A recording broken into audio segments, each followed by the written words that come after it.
Hi everyone. ஓரை ஆடுதல். ஓரை என்பது சங்ககால இளமகளிர் விளையாடிய விளையாட்டுகளில் ஒன்றாகும். ஓரை என்றால் ஒலி எழுப்புதல் என்று பொருள். இது ஆரவாரம் எழுமாறு ஆடப்படும் ஆட்டங்களை குறித்ததாக கொள்ளலாம். கடல் அலை பாயும் மணலிலும் ஆற்று மணலிலும் சேற்று நிலத்திலும் முற்றத்தில் பரப்பப்பட்ட மணலிலும் இது விளையாடப்பட்டதை சங்க பாடல்கள் தெரிவிக்கின்றன. 14 கீழ்க்கணக்கு நூல்களுள் புறப்பொருள் சார்ந்த ஒரே நூல் களவழி 40. களத்தை ஏர்க்களம் போர்க்களம் என்று இரு வகைப்படுத்துவர். நெல் முதலானவற்றை அடித்து தூற்றும் களத்தை பாடுவது ஏர்க்களம். பகைவரை அழிக்கும் போர்க்களத்தை பாடுவது போர்க்களம். போர்க்களத்தை பாடும் நூலே களவழி 40. களவழி 40 பார்த்திங்கன்னா போர்க்களத்தை பற்றி பாடும் நூல்.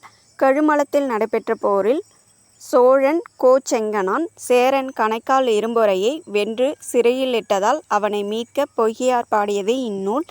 களவழி 40 நூலின் ஆசிரியர் யாருன்னு பார்த்தீங்கன்னா பொய்கையார். யானைப்போர் பற்றி குறிப்பிடப்படுவதால் பரணி என்ற சிற்றிலக்கிய வகை தோற்றம் பெறுவதற்கு இந்நூலே காரணம் என்பர். இதிலுள்ள ஒவ்வொரு பாடலின் இறுதி சொல்லும் அட்டக்களத்து என்று முடிவது இதன் சிறப்பு.